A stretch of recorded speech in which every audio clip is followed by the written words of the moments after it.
Hello students. बेटा आज हम लोग जो एनसीईआरटी में जो इलेक्ट्रोमैग्नेटिक वेव है ना, इलेक्ट्रोमैग्नेटिक वेव के एग्जाम्पल को और साथ में उसकी जो एक्सरसाइज है उसको हम लोग डील करेंगे। ठीक है ना। तो एनसीईआरटी का जो पहला एग्जाम्पल है इलेक्ट्रोमैग्नेटिक वेव में, a plane electromagnetic wave of frequency दिया गया है। आपका फ्रीक्वेंसी क्या दी गई है? ऑफ फ्रीक्वेंसी, एक सेकेंड में आपको थोड़ा सा ऑफ फ्रीक्वेंसी क्या दी गई है? 25 हर्ट्स। और travel in free space along x direction, wave कहाँ जा रही है? एक्स डायरेक्शन जा रही है। At a particular point space at a time. ठीक है ना। इलेक्ट्रिक फील्ड की वैल्यू कितनी दी गई है? मान लो इतने वोल्ट पर मीटर दी गई 6.3। What is the B at this point? बड़ा ही सिंपल क्वेश्चन है और आपको पता है कि ई इज इक्वल टू क्या होता है? इलेक्ट्रिक फील्ड और बी में क्या रिलेशन होता है? E is equal to B C होता है। सोल्यूशन की अगर बात करें हम ये, ठीक है ना जी। तो यहाँ पर बी कितना होगा? B is what? E upon C होगा। तो अगर हम ई की बात करते हैं तो ई की वैल्यू क्या दी गई? 6.3 दिया हुआ है और सी आपका होता है 3.18, 3.3 इंटू 10⁸ मीटर पर सेकेंड, है ना। इसको अगर मल्टीप्लाई करते हैं तो आ जाएगा 2.1 इंटू 10⁻⁻8। ये आ जाएगा सिंपल टेस्ला। फील्ड की वैल्यू आपकी टेस्ला आ गई। तो बी क्या निकल गया आपका? 2.1 इंटू 10⁻⁻8 टेस्ला। ये आपकी बी की वैल्यू आ गई। अब आपसे बोल रहा है कि भाई देखो एक्स डायरेक्शन में क्या है? ईएम वेव है ना। और जे में क्या है बेटा जी? तो वाई में क्या होगा तुम्हारा? तो इलेक्ट्रिक फील्ड कहाँ पे तेरी? बोल। ये आपका 6.3 जे कैप है। आपको पता है कि इलेक्ट्रिक फील्ड, मैग्नेटिक फील्ड और electromagnetic wave, propagation of wave, ये तीनों आपस में क्या होते हैं? परपेंडिकुलर होते हैं। तो आप बताइए बी क्या होगी? बिल्कुल बी जो है जेड के अलॉन्ग होगा। ये एक्स एक्सिस है, ये आपकी वाई एक्सिस है, ये आपका जेड एक्सिस है। तो आप देखो तो फील्ड आपकी किसके अलॉन्ग होगी? ये आपका जो बी वेक्टर होगा ये कितना होगा? 2.18 इंटू 10⁻⁻8 आई कैप जी कैप, और ये तुम्हारा के कैप हो जाएगा। तो डायरेक्शन को भी आपने इंडिकेट कर दिया। ठीक। अब देखो बेटा क्या है कि the magnetic field in a plane electromagnetic wave is given by. आपको अगर हम सोल्यूशन की बात करते हैं तो यहाँ पर आपको देखो क्या दिया गया है। जो आपको मैग्नेटिक फील्ड दिया है बी वाई दिया हुआ है, कितना दिया हुआ है? ये 2 इंटू 10⁻⁻7 दिया हुआ है ना। टेस्ला फील्ड दिया गया, बी नॉट हो जाएगा तुम्हारा। ये क्या हो जाएगा तुम्हारा? साइन 0.5 इंटू 10⁻3, एक्स दिया है प्लस 1.5 इंटू 10⁻ आपका 11t दिया हुआ। ये आपको बी दिया हुआ है, वाई डायरेक्शन में दिया हुआ है। ठीक है ना। आपसे what is the wave length and frequency of the wave, तो आपको निकालना है वेव लेंथ क्या होगी और साथ में फ्रीक्वेंसी क्या होगी, इसको निकालना है। ठीक है। आपको ये इक्वेशन आप देखो, ठीक है ना। तो आपने कहा ठीक है, ये आपको दिया है वेक्टर बी दिया हुआ है। ठीक है ना। तो आप बताओ कि यहाँ पर क्या मैंने आपसे बताया था, आपसे मैंने कहा था कि जो फार्मूला होता है, सिंपली फार्मूला बनाते हो B is equal to B nought, है ना, साइन ओमेगा टी। अगर यहाँ लिखते हो माइनस के एक्स, तो आपको किस पर ख्याल करना है? आपको ख्याल करना है एक्स के साइन पर। अगर एक्स का साइन निगेटिव है तो पक्का है कि जो इलेक्ट्रोमैग्नेटिक वेव है वो चल रही है पॉजिटिव एक्स में चल रही है। और अगर यहाँ पर क्या लिखा है, यहाँ पर के की वैल्यू क्या है? अगर ये तो कब है? जब के की वैल्यू के का साइन क्या हो? जब के का साइन आपका नेगेटिव है तो पॉजिटिव में जा रही है। अगर यहाँ प्लस होता, प्लस, तो पक्का है कि इलेक्ट्रोमैग्नेटिक वेव क्या है? नेगेटिव में मूव करेगी। ये मैं आपको बता चुका हूँ। ठीक है ना। तो यहाँ पर क्या है, देखिए यहाँ पर क्या है कि एक्स का कोफिशिएंट ये है और ये प्लस में है। ये किस में है? ये प्लस में है। तो पक्का है कि आपकी जो इलेक्ट्रोमैग्नेटिक वेव है, तो इलेक्ट्रोमैग्नेटिक आपकी जो वेव है वो कहाँ मूव कर रही है? नेगेटिव एक्स डायरेक्शन में। पहली बात ये काम हो गया तुम्हारा कंप्लीट। ठीक। अब मुझे बताओ अब आपको निकालना, अच्छा इसमें क्या होता है के, एक्स का जो कोफिशिएंट होता है उसे के बोलते हैं। यहाँ पर के की वैल्यू क्या होगी, यहाँ पर के की वैल्यू होगी तुम्हारी कितनी 0.5 इंटू 10⁻³ हो जाएगा तुम्हारा 3। ये क्लियर। अच्छा, और आपको पता है के इज इक्वल टू क्या जानते हो, के इज इक्वल टू होता है 2π/λ, ठीक है ना। तो यहाँ से बोलो लैम्डा क्या निकल जाएगा तुम्हारा 2π के की वैल्यू क्या आएगी 0.53 इंटू 10⁻³ क्या है -3, ठीक है बेटा। और इसकी वैल्यू रख के सॉल्व करोगे तो ये आपका आ जाएगा 1.26 सेंटीमीटर में ले रहे हैं इसको, ठीक है ना। आएगा मीटर में, कन्वर्ट कर लेंगे सेंटीमीटर में आ जाएगा, ठीक है। तो आपका ये लैम्डा आ गया, ठीक। अब आपको पता है ये निकल गया आपका लैम्डा यहाँ से, ठीक। अब बोलो फ्रीक्वेंसी क्या होती है, फ्रीक्वेंसी होती है c/λ, ये ना। और c कितना होता है 3 इंटू 10⁻³ क्या होगा 8 मीटर पर सेकेंड अपॉन लैम्डा की वैल्यू क्या रखोगे 1.26, है ना। रखोगे, इसको सॉल्व करोगे तो ये आपका आ जाएगा 23.9 गीगाहर्ट्ज़ आ जाएगा, ठीक है ना। तो इस तरीके से आप फ्रीक्वेंसी भी फाइंड आउट कर लोगे। अब आपको देखना है, तो ये तो आपका वेवलेंथ भी आ गई, फ्रीक्वेंसी भी आ गई।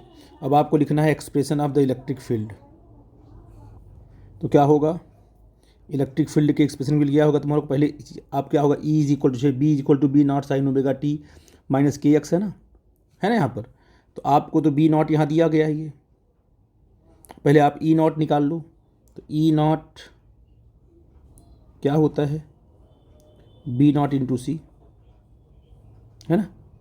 ये आपका जो है बी वाला पार्ट है B0 इंटू सी, क्यों बटा जी। अब B0 कितना है 2 इंटू 10⁻³ क्या है -7, और सी की वैल्यू क्या होती है 3 इंटू 10⁻³ क्या है 8 मीटर पर सेकेंड। सॉल्व करते हैं तो आ जाएगा 6 इंटू 10⁻1 वोल्ट मीटर, सिंपल 60 आ जाएगा ना।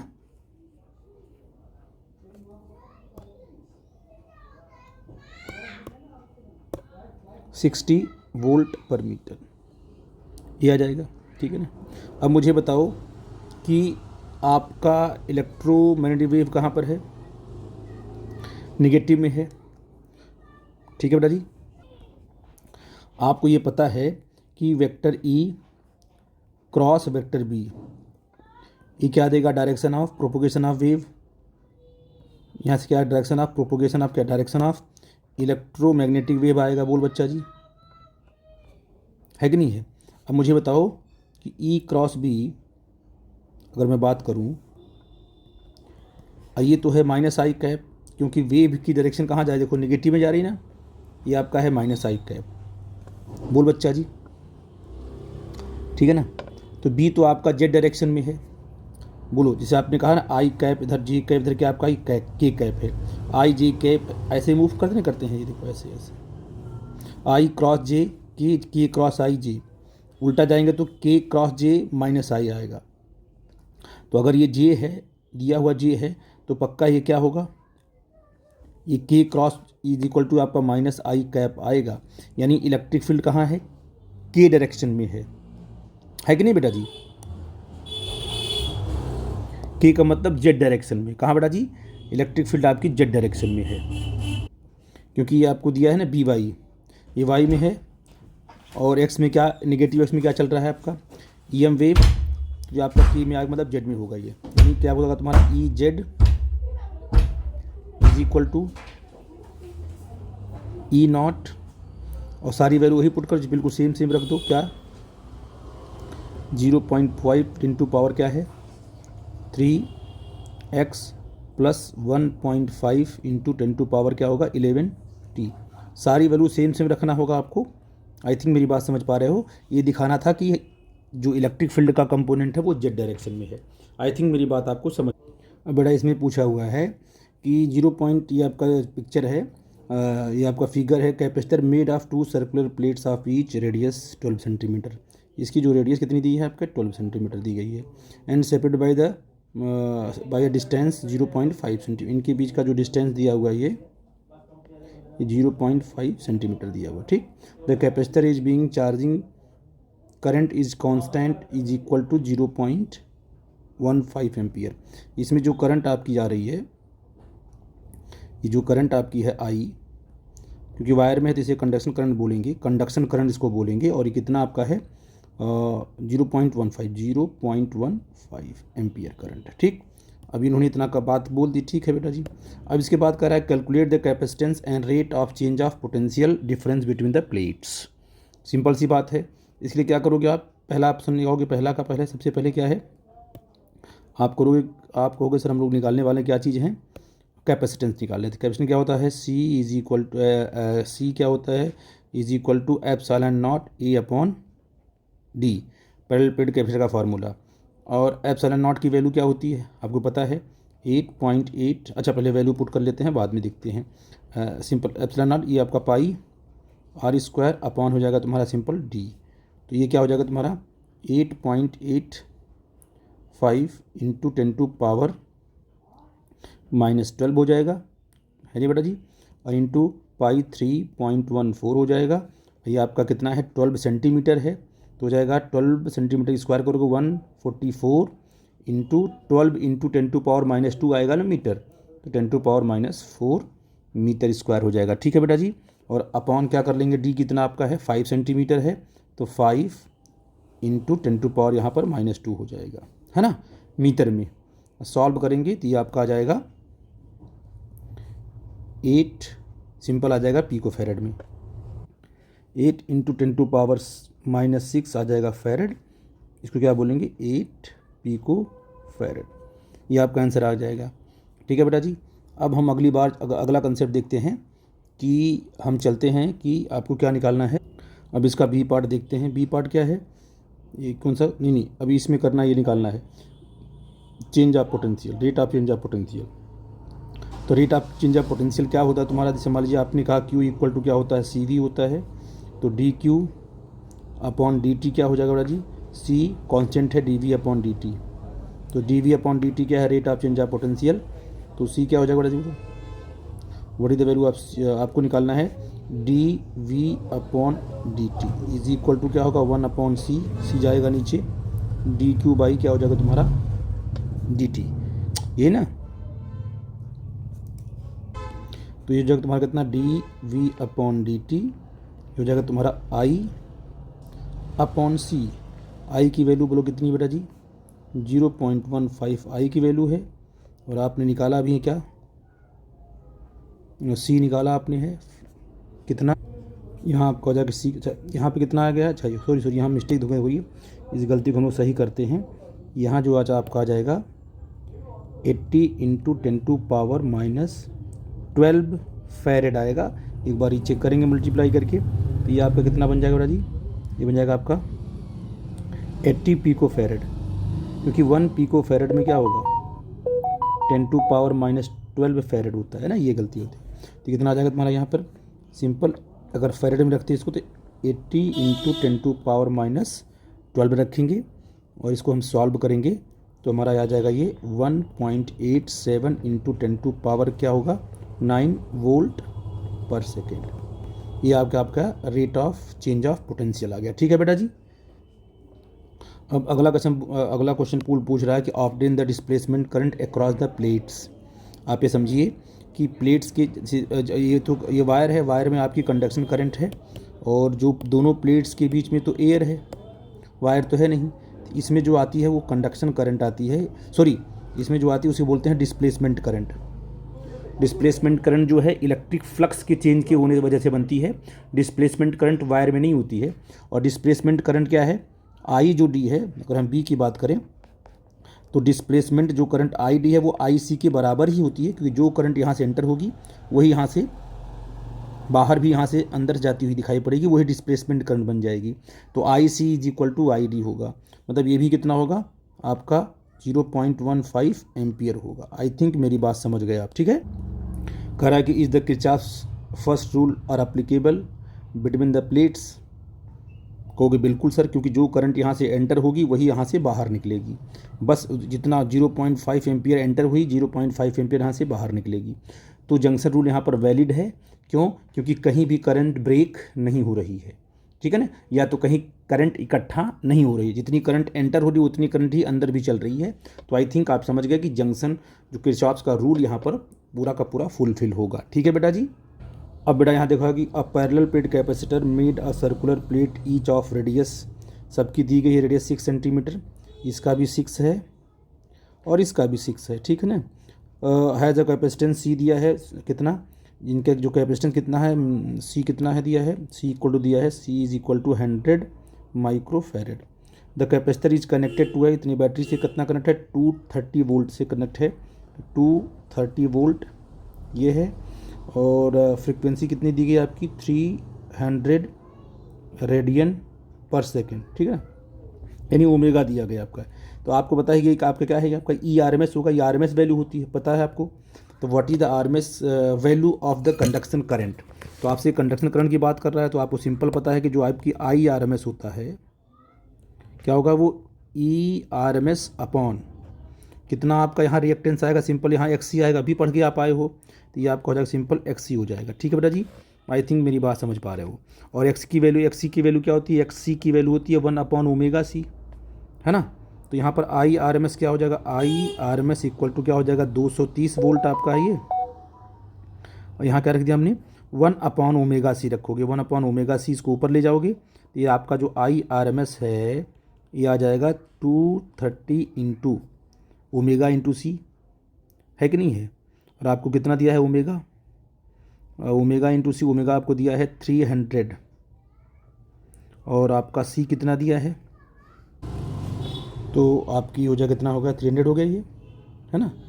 ओमेगा हो गया 300 और इंटू सी कितना आपका 100 इंटू 10⁻⁻12, है ना। इन सब को हम सॉल्व करेंगे तो हमारी जो करंट आ जाएगी वो अगर हम माइक्रो एम्पियर में दिया जाए 6.9 माइक्रो एम्पियर करंट आएगी। ठीक है। अब अगला बोल रहा है कि is the conduction current equal to the displacement current. Obvious है, बता चुका हूँ मैं आपको, जितना कंडक्शन करंट यहाँ से एंटर होगा उतना ही क्या है, यहाँ से डिस्प्लेसमेंट करंट आपको मिलेगा। बस conduction current due to flow of electron होता है और conduction current due to flow of electron होता है, और जो डिस्प्लेसमेंट करंट होता है वो due to change in electric flux, वो आपको यहाँ मिलेगा। ठीक है ना। अब बेटा बोल रहा है determine the amplitude of B at 0.3 centimetre from the axis between the plates. क्या इसका मतलब हुआ कि ये जो कि आप जब करंट यहाँ ये पॉजिटिव यहाँ पर नेगेटिव है चार्ज, क्योंकि करंट यहाँ से एंटर हो रही है, तो यहाँ पर जो आपकी एक्सिस है, तो यहाँ पॉजिटिव प्लेट से कितनी डिस्टेंस पे आपको, यहाँ पर आपका है 3 सेंटीमीटर। इस डिस्टेंस पे आपको क्या चाहिए, मैग्नेटिक आपको चाहिए क्या चीज़, बी, कि इस पॉइंट पर बी की वैल्यू क्या होगी। सही बात है, अगर करंट यहाँ फ्लो कर रही है तो पक्का है कि फील्ड तो बनेगी बनेगी, है ना बेटा जी। तो फार्मूला क्या है, दोनों प्लेट के बीच में जो फील्ड का फार्मूला क्या, जो फील्ड बनती है, तो फार्मूला बनेगा इसका क्या, B is equal to mu nought, है ना बेटा जी, म्यू नॉट आई। अच्छा आई, अब प्रॉब्लम क्या है कि देखिए इसमें जो फ्लो हो रहा है वो तो आई आर एम एस आपका है, ठीक है ना, फ्लो जो हो रहा है वो तो आई आर एम एस है, लेकिन जो दोनों प्लेट के बीच में जो करंट आपकी है वो आई डी है ना। आई डी का मतलब ये पीक करंट है, याद रखना। दोनों प्लेट के बीच में क्या लेते हैं, कौन सी करंट लेते हैं हम लोग, पीक करंट लेते हैं। ये हो जाएगा तुम्हारा mu not I D R upon 2πr²। ठीक है बेटा जी, इसको रख लेंगे, ठीक है ना।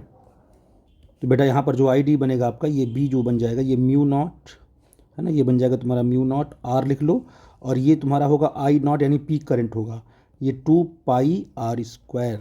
ठीक है ना, आई थिंक समझ गए मेरी बात को। तो म्यू नॉट अपॉन 4π अगर करते हैं इसको, ये 2π आपका है ना, तो म्यू नॉट अपॉन 4π क्या होता है, 10 टू पावर कितना होता है, 7 होता है ना। अगर इसको रख दो आप 2π करके, तो बेटा यहाँ रख लेते हैं हम लोग, म्यू नॉट की वैल्यू क्या होगी, 4π 10 टू पावर -7 हो जाएगी, है ना। अच्छा आई नॉट क्या होगा तुम्हारा, आई नॉट होगा तुम्हारा आई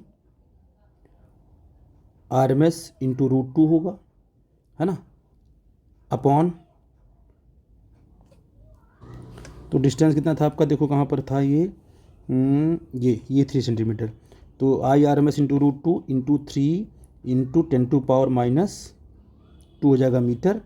और ये अगर अपॉन करते हैं तो 2 इंटू 3.14 इंटू आर की वैल्यू क्या होगी, आर दिया आपको 6 सेंटीमीटर दिया है, तो 6 इंटू 10⁻²। ठीक है ना जी, आई थिंक ये बात समझ गए आप लोग।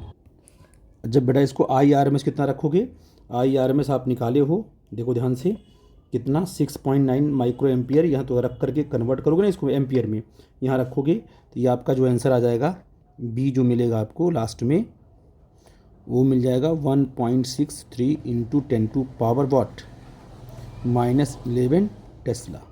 दिस इज़ मोस्ट इम्पॉर्टेंट, इसको आप नोट कर लेना क्योंकि ये चीज़ बड़ी इफेक्टिव है। ये अच्छे क्वेश्चंस हैं जो कि हर एंगल से आपसे ये क्वेश्चन पूछा गया है। ठीक है बेटा जी, आई थिंक मेरी बात समझ पा रहे हैं। ठीक है बेटा जी, तो ये आपको मैंने कुछ आपके एग्जांपल कराए, कुछ आपकी क्या है मैंने एक्सरसाइज कराई, फिर अगली वीडियो में आपको मैं और भी कंसेप्ट बनाकर सेंड करूँगा। ठीक है बेटा जी, ओके।